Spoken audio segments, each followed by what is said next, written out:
Hello, good evening everyone. My self Bhupendra Singh. आज मैं आपको क्लास 8 मैथ्स के अंदर चैप्टर 11 जिसका नाम है डायरेक्ट एंड इनवर्स प्रोपोर्शन, उसकी एक्सरसाइज 11.2 एक्सप्लेन करूंगा। अगर आप एक्सरसाइज 11.1 देखना चाहते हैं तो मैंने डिस्क्रिप्शन में वीडियोस के लिंक दे रखे हैं, आप वहां से प्ले करके देख सकते हैं। जैसा कि हमने फर्स्ट एक्सरसाइज में सीखा था डायरेक्ट प्रोपोर्शन, और अब सेकंड एक्सरसाइज में हम सीखेंगे इनवर्स प्रोपोर्शन। तो आइए देखते हैं व्हाट इज इनवर्स प्रोपोर्शन। अब जैसे डायरेक्ट प्रोपोर्शन को एक्सप्लेन करने के लिए मैंने दो क्वांटिटीज ली थी, सेम इसके अंदर भी हमें दो क्वांटिटीज लेनी पड़ेंगी, कोई भी आप ले सकते हैं। तो सबसे पहले टू क्वांटिटीज ले ली हमने, उनका नाम मान लिया x एंड y। आप a एंड b कुछ भी ले सकते हैं, x एंड y। अगर उनको हम किस में कहेंगे, इनवर्स प्रोपोर्शन में, are said to be in inverse proportion. दो वैल्यूज को इनवर्स प्रोपोर्शन में कब कहा जाता है, जब एक चीज को इंक्रीज किया जाए तो दूसरी डिक्रीज हो जाए सेम प्रोपोर्शन में, प्रोपोर्शनल डिक्रीज होगा, और डिक्रीज किया जाए तो दूसरी क्या हो जाए, इंक्रीज। फर्स्ट एक्सरसाइज में डायरेक्ट में क्या था, अगर दोनों चीजें इंक्रीज हो रही हैं तो दोनों चीजें डिक्रीज। इसमें अपोजिट रहेगा, अगर एक इंक्रीज तो एक डिक्रीज, एक डिक्रीज तो दूसरी इंक्रीज। तो two quantities x and y are said to be inverse proportion कब कहेंगे, इफ अगर हम क्या करते हैं, एन इंक्रीज इन x। अगर मान लो जो x वैल्यू है, x का मतलब कोई भी वैल्यू, इंक्रीज इन x, अगर हम x को बढ़ा देते हैं जिसकी रीजन में क्या हो जाता है, कोजीज ए, उसकी वजह से क्या इफेक्ट आया वैल्यू दूसरी वैल्यू पे, कोजीज ए प्रोपोर्शनल डिक्रीज, उसकी वजह से प्रोपोर्शनल डिक्रीज हो गया। प्रोपोर्शनल का मतलब उस सेम रेशो में, ऐसा नहीं कि जितना मन किया उतना बढ़ाया या घटाया। इन y किसके अंदर डिक्रीज, x को इंक्रीज किया तो y क्या हो गया, decrease. And vice versa, vice versa का मतलब इसका उल्टा भी पॉसिबल है। उल्टा मतलब कैसे, अगर x को डिक्रीज करेंगे तो y इंक्रीज, x को इंक्रीज करेंगे तो y डिक्रीज। बट जो प्रोपोर्शनल है ना, वो क्या रहना चाहिए, सेम रहना चाहिए। अगर वो प्रोपोर्शनल सेम नहीं है तो वो इनवर्स प्रोपोर्शन में नहीं। कई बार क्वेश्चन भी दे देता है, चेक करो इनवर्स प्रोपोर्शन में है या नहीं है। और वो क्या मैनर होना चाहिए, इन सच ए मैनर, जो मैंने एक्सप्लेन भी कर दिया आपको, in such a manner that the product, जो उनका प्रोडक्ट उसमें क्या आया था, जैसे अपॉन की फॉर्म में x बाय y, यहां पे आएगा x into y. That the product, जो उनका प्रोडक्ट दे रखा है आपको, वो किस फॉर्म में आएगा, ऑफ देयर कोरस्पॉन्डिंग, यानी उसके सामने की जो वैल्यू होगी उसको लेंगे हम, of their corresponding, corresponding values remain constant, remains constant. That means, अच्छा इसको हम क्या लिख सकते हैं, दैट इज, इसका मतलब है x y is equal to k, यहां पे x और y एक दूसरे के क्या हो जाएंगी, इनवर्स प्रोपोर्शन में, अगर उनका प्रोडक्ट क्या है, सेम। एक एग्जांपल से देखिए आप, वहां पे आप दो वैल्यूज का एग्जांपल लेते थे, यहां भी आपकी दो चलेंगी साइमल्टेनियसली, तभी x इंटू वाई लिया हमने। ठीक है, मान लो आप किसी भी कार से जा रहे हैं जिसकी स्पीड किलोमीटर में दे रखी है पर आवर, और यहां पे दे दिया टाइम हावर में, तभी तो किलोमीटर पर आवर हो जाएगी। स्पीड मान लो आपको 240 किलोमीटर जाना है टोटल डिस्टेंस, डिस्टेंस फिक्स है, यहां पे डिस्टेंस है वो क्या है, फिक्स, कि हमें इतनी दूर जाना है। मान लो आपको 240 किलोमीटर जाना है, स्पीड हमने 60 किलोमीटर की स्पीड से चलाई, तो वो डिस्टेंस हम 4 घंटे में कवर करेंगे। 60 इंटू 4 240 किलोमीटर, क्योंकि डिस्टेंस का फॉर्मूला होता है स्पीड इंटू टाइम। अगर हमने स्पीड को कर दिया डबल 120, तो टाइम भी क्या हो जाएगा, कम। उसमें क्या होता था, दोनों चीजें डायरेक्ट में या तो एक साथ इंक्रीज या एक साथ डिक्रीज। यहां पे इस वैल्यू में इंक्रीज आया तो इसमें क्या आ गया, डिक्रीज। लेकिन किस में आया है, सेम मैनर में है ना, उसको क्या करेगा, जो प्रोडक्ट है वो क्या रहेगा, इक्वल। प्रोपोर्शनल डिक्रीज होना चाहिए या इंक्रीज भी हो सकता है। अगर मान लो मैंने स्पीड को कर दिया 240, बहुत ही फास्ट कार है, तो वो सिर्फ कितने घंटे में पहुंच जाएगी वहां पे, एक घंटे के अंदर वहां पे पहुंच जाएगी। तो देखो 60 इंटू 4 240, 120 इंटू 2 240, 240 इंटू 1 240, यहां पे उनका प्रोडक्ट क्या रहेगा, सेम रहेगा। यही आपका क्या है, इनवर्स प्रोपोर्शन। आइए हम एक्सरसाइज 11.2 स्टार्ट करते हैं। फर्स्ट क्वेश्चन एक्सरसाइज का, which of the following are in inverse proportion. ये 5 पार्ट्स दे रखे हैं, आपको ये बताना है कि इनमें से कौन सा पार्ट इनवर्स प्रोपोर्शन में है। तो देखिए फर्स्ट पार्ट क्या है, द नंबर ऑफ वर्कर्स, काम करने के लिए वर्कर मजदूर लगे हुए हैं on a job, and the time to complete the job. तो दो चीजों में निकालना है, एक तो नंबर ऑफ वर्कर्स है और एक time to complete the job. तो अब देखो जैसे जैसे वर्कर बढ़ेंगे टाइम लगेगा कम, वर्कर कर दिए कम तो टाइम क्या लगेगा, ज्यादा लगेगा। मान लो आपको एक वॉल बनानी है, 4 मजदूर एक दिन में बनाते हैं, तो 8 मजदूर कर दिए कितने का, हाफ डे में ही बना देंगे। तो ये किस में है, इनवर्स प्रोपोर्शन में। एक चीज जब इंक्रीज करेंगे, वर्कर्स को इंक्रीज किया तो टाइम क्या लगेगा, कम, और वर्कर्स को डिक्रीज किया तो टाइम क्या लगेगा, ज्यादा। तो ये कौन सा प्रोपोर्शन हो गया, इनवर्स प्रोपोर्शन हो गया ये आपका। तो ये था फर्स्ट पार्ट। सेकंड देखिए, the time taken for a journey, एक जर्नी है उसके लिए कितना टाइम लगता है, and the distance travelled in a uniform speed. एक तो स्पीड यूनिफॉर्म है और किसके साथ निकालना है, टाइम के साथ। अब टाइम तो आपका कितना लगेगा और स्पीड को हम यूनिफॉर्म रखते हैं, तो ये डायरेक्ट आपका प्रोपोर्शन हो जाएगा, इनवर्स नहीं होगा। जैसे मान लो आपका टाइम है और ये स्पीड है, स्पीड सेम रहेगी तो डिस्टेंस के लिए आपका कौन सा प्रोपोर्शन आ जाएगा, ये डायरेक्ट प्रोपोर्शन में चला जाएगा। क्योंकि मान लो अगर आपने स्पीड को बढ़ा दिया तो डिस्टेंस के साथ वो इनवर्स होता, तो यहां पे सिर्फ कौन सा पोर्शन आएगा आपका, ये डायरेक्ट प्रोपोर्शन में आएगा, ये डायरेक्ट प्रोपोर्शन। थर्ड पार्ट देखिए, एरिया ऑफ कल्टीवेटेड लैंड, मान लो किसी जगह पे कल्टीवेशन करना, कटाई करनी है, द क्रॉप हार्वेस्टेड, कितनी फसल काटेगी, जितना एरिया ज्यादा होगा उतनी फसल ज्यादा कटेगी, जितना एरिया कम होगा उतनी फसल क्या होगी, कम कटेगी। तो ये रहेगा डायरेक्ट प्रोपोर्शन में, क्योंकि दोनों में एक कोई भी चीज इंक्रीज या डिक्रीज नहीं हो रही है, डायरेक्ट प्रोपोर्शन आपका ये, ठीक है। अब फोर्थ पार्ट देखिए आपका, the time taken for a fix journey, एक जर्नी है फिक्स कर दी, फिक्स का मतलब यहां पे जो आपकी डिस्टेंस है ना वो फिक्स है कि हमें तो 60 किलोमीटर जाना है। Time taken for a journey and the speed, जो स्पीड ऑफ द व्हीकल, जैसे जैसे स्पीड बढ़ाएंगे वैसे वैसे टाइम क्या लगेगा, कम लगेगा। अब देखो सेकंड से थोड़ा सा लगा, सेकंड में क्या आया था आपका, यहाँ पे स्पीड यूनिफॉर्म थी। अगर स्पीड यूनिफॉर्म नहीं होती, एक जैसी स्पीड नहीं होगी, स्पीड ज्यादा करेंगे तो टाइम कम लगेगा। यहाँ पे स्पीड को कम किया तो टाइम क्या लगा था, ज्यादा। यहाँ पे स्पीड आपकी कैसी कर दी है, फिक्स नहीं है, फिक्स नहीं है तो यहाँ पे हम स्पीड ज्यादा करेंगे टाइम कम, स्पीड को कम करेंगे तो टाइम ज्यादा। तो ये कौन सा पोर्शन हो प्रोपोर्शन हो गया, इनवर्स प्रोपोर्शन हो गया ये आपका, inverse proportion. I hope so आपको सेकंड और फोर्थ पार्ट में डिफरेंस पता चल गया है, क्योंकि यहाँ पे तो स्पीड फिक्स कर रखी थी तो डिस्टेंस के अकॉर्डिंग वो डायरेक्ट में था। यहाँ पे स्पीड फिक्स नहीं है, स्पीड को ज्यादा करेंगे तो टाइम कम लगेगा, स्पीड को कम करेंगे तो टाइम क्या लगेगा, ज्यादा। तो यहाँ पे देखिए, the population of a country, एक जो कंट्री है, कोई भी एक देश है, उसमें जनसंख्या जो है उसे, and the area of land पर पर्सन। अब जैसे मान लो कोई भी एक फादर है, उसके 4 प्लाट आते हैं उसके हिस्से में, तो उसके 4 बेटे तो चारों को 1-1 दे देगा। 8 हो जाएंगे तो सबको हाफ हाफ दे देगा। सिर्फ 2 बेटे होंगे तो कितना, दोनों को 2-2 मिल जाएंगे।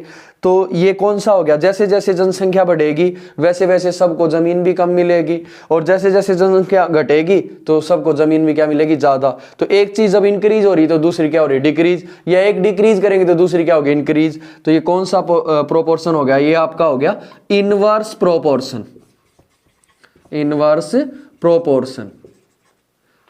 तो ये है आपकी एक्सरसाइज का first question. Second question exercise का, इन ए टेलीविजन गेम शो, एक टेलीविजन का गेम शो हुआ, उसमें प्राइज मनी ऑफ ₹1 लाख, तो प्राइज मनी रख दिया गया कि हमें 1 लाख रुपए डिस्ट्रीब्यूट करने हैं, is to be divided equally amongst the winners, जो जीतेंगे ना सबको इक्वल पैसा दिया जाएगा, ठीक है। कंप्लीट द फॉलोइंग टेबल, इस टेबल को कंप्लीट करना है। Find whether the prize money, जो प्राइज मनी दे रखी है इंडिविजुअल हर एक पर्सन को, विनर इज डायरेक्टली है या इनवर्स प्रोपोर्शन में to the number of winners. अब ध्यान से देखो, विनर एक था तो प्राइस था 1 लाख, अब 2 विनर हो गए तो हर एक को मिल गए 50,000। अब जैसे ये इंक्रीज हुआ ये क्या हो गया, डिक्रीज। अब ऐसी कंडीशन आ जाए एक इंक्रीज और दूसरा डिक्रीज हो, या एक डिक्रीज हो दूसरा इंक्रीज हो, तो वो कौन सा प्रोपोर्शन हो जाता है, इनवर्स प्रोपोर्शन। और ये जो ब्लैंक स्पेस दे रखे हैं इनको आपको फाइंड आउट करना है। तो सबसे पहले क्या लिख देंगे, सॉल्यूशन देखिए, लेट सबसे पहले अननोन क्वांटिटीज को मान लो, लेट अननोन क्वांटिटीज आर, उनको मान लिया हमने ए बी सी डी ई। अब यहाँ पे स्पेस कम है ना, तो मैं इसी टेबल के अंदर लिख देता हूं। आप फेयर नोटबुक में कर रहे हैं तो अलग से टेबल बनानी है आपको, तो उसके अंदर आप फिलअप करेंगे ये ए, ये बी, ये सी, ये डी और ये ई। तो इसका फर्स्ट क्वेश्चन तो यही है कि डायरेक्टली है या इनवर्स प्रोपोर्शन। तो हम क्या बताएंगे, नंबर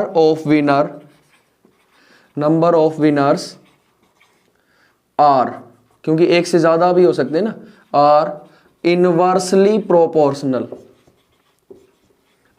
प्रोपोर्शनल में है किसके, टू द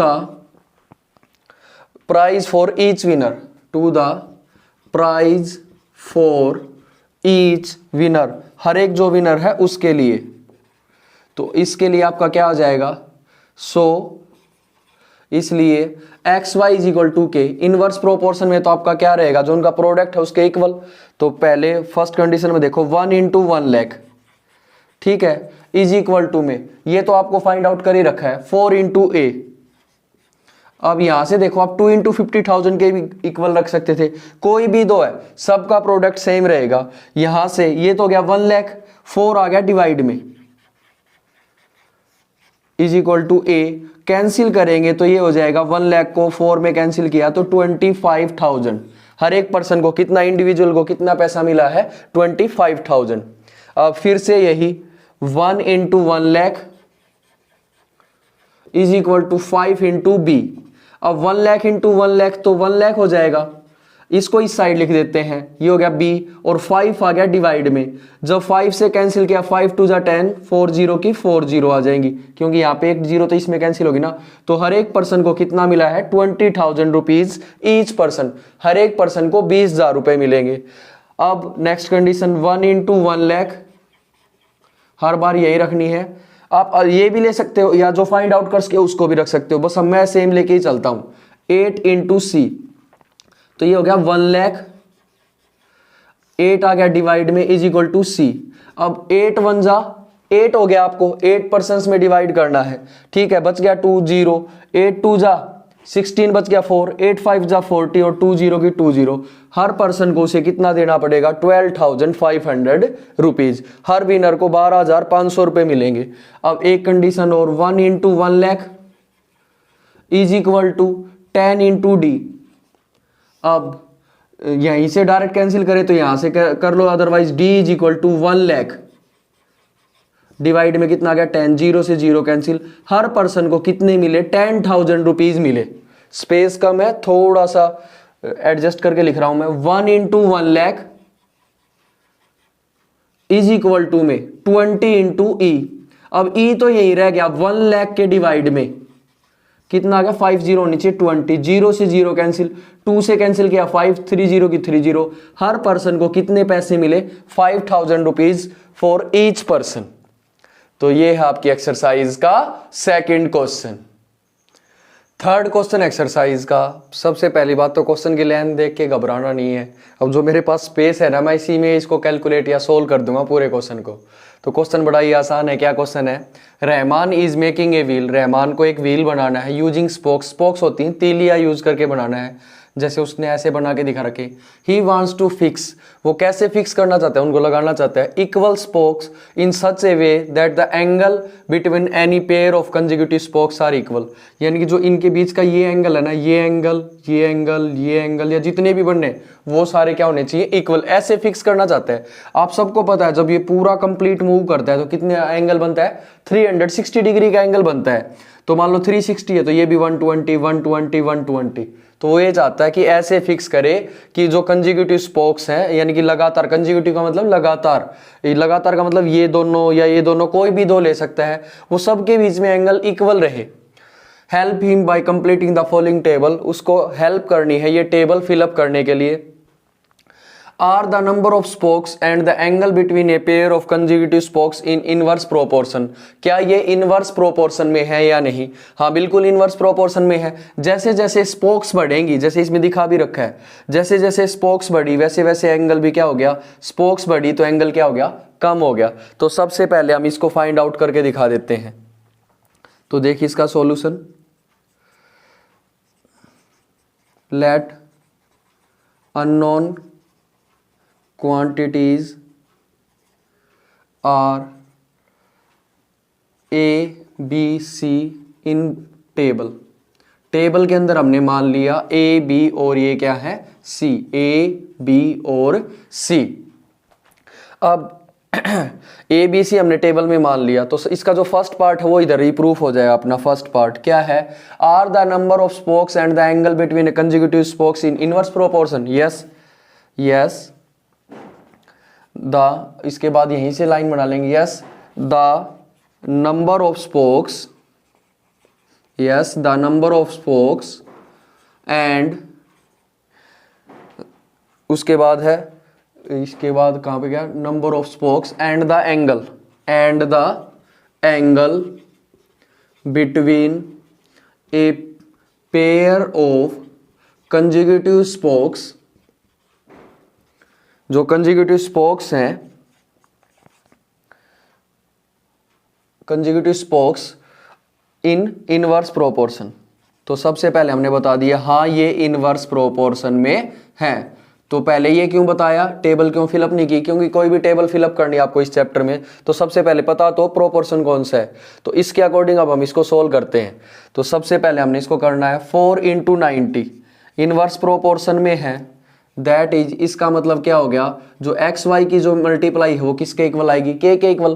तो 4 × 90 8 × a के इक्वल आ जाएगा, 4 × 90 360 divide by 8 is equal to a। तो यहाँ से कैंसिल करेंगे तो 8 4 = 30, 2 8 5 = 45। तो a की वैल्यू यहाँ से आ गई 45 डिग्री। अब b की value 4 × 90 is equal to 10 × b, 0 से 0 कैंसिल, तो 9 4 = 36 डिग्री। तो b कितना आ जाएगा आपका 36। यहाँ से c और फाइंड आउट कर देते हैं, स्पेस कम है इसलिए थोड़ा ऐसे लिख रहे हैं। तो 4 × 90 इज इक्वल टू 12 × c, 4 3 = 12 और 3 से कैंसिल किया तो 30। तो c कितना आ गया आपका 30 डिग्री। तो ये हमने टेबल को फिलअप कर दिया है और फर्स्ट पार्ट हो गया। अब सेकंड पार्ट देखिए, सेकंड पार्ट में कहा है कैलकुलेट द एंगल, एंगल को बताना है आपको। ए pair of consecutive spokes on a wheel with 15 spokes, अगर उसके अंदर वो 15 स्पोक्स लगाता है तो वो एंगल कितना होगा। सबसे पहले उसको मान लीजिए, लेट द एंगल, सबसे पहले मान लेते हैं जो एंगल है बिटवीन ए कंसेक्यूटिव, ये बिटवीन का शॉर्टकट होता है, कंसेक्यूटिव स्पोक्स, जो कंसेक्यूटिव स्पोक्स है उसके लिए एंगल मान लिया हमने बी पार्ट के लिए। यहां पे अब तक जो ए बी सी ले चुके हमने इसको मान लिया डी, ठीक है। और नंबर ऑफ स्पोक्स कितने दिए हैं आपको, यहाँ पे स्पोक्स दिए हैं, तिलियां दी हैं 15। तो कितना हो जाएगा 4 × 90 is equal to d into में 15, यहां से आ जाएगा 15, तो ये कैंसिल नहीं हो रहा है ना कंप्लीट, 5 से कैंसिल कर दो, 5 3 = 15, 5 से इसको कैंसिल किया तो ये हो गया 18 और 3 से हो गया 6, 15 6 = 90, डायरेक्ट भी कैंसिल हो रहा था। तो यहां से जो डी की वैल्यू आ गई वो कितनी आ गई 6 4 = 24 डिग्री। तो ये आ गया आपका सी पार्ट कि अगर 15 स्पोक्स होंगी तो वो एंगल कितना बनेगा 24। लास्ट पार्ट देखिए, how many spokes would be needed, तो कितनी स्पोक्स चाहिए जब कंसेक्यूटिव स्पोक्स के बीच में जो एंगल है वो कितना है 40। तो थर्ड पार्ट देखिए, let angle between consecutive spokes, जो कंसेक्यूटिव स्पोक्स हैं वो उसका एंगल हमने मान लिया, यहाँ पे हमने डी लिया था उसको मान लेते ई, और ई को किस में मान लेते हैं डिग्री में, क्योंकि स्पोक्स हैं वो नंबर्स में और जो एंगल है वो किस में है डिग्री में है। ई मान लिया और नंबर वो क्या बता रखा है आपको, एंगल दे रखा है, angle between 2 consecutive spokes, 2 consecutive spokes के बीच का जो एंगल है वो आपको कितना दे रखा है 40 डिग्री। अच्छा ये नंबर ऑफ स्पोक्स निकालनी है, यहाँ पे एंगल तो इस पार्ट में निकाला था तो डी आपने किस में लिया था डिग्री में लिया था, ठीक है। तो डी आ गया आपका 24। ई नंबर ऑफ स्पोक्स निकालनी है, तो इस वजह से आपका ये इनवर्स प्रोपोर्शन है।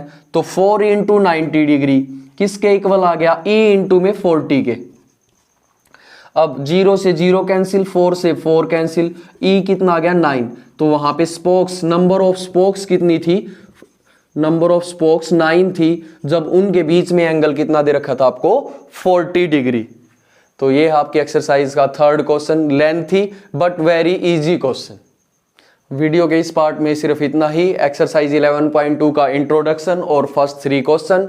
अगर आप एक्सरसाइज 11.1 और उसका इंट्रोडक्शन देखना चाहते हैं तो मैंने डिस्क्रिप्शन में वीडियो का लिंक दिया, आप वहां से प्ले करके देख सकते हैं। आई होप सो आप सबको मेरा पढ़ाया पसंद आ रहा है। अगर पसंद आ रहा है तो प्लीज ज्यादा से ज्यादा मेरे वीडियोस को लाइक करें, कमेंट करें और शेयर करें। और अब तक मेरे चैनल को सब्सक्राइब नहीं किया तो सब्सक्राइब जरूर करें। Thank you very much.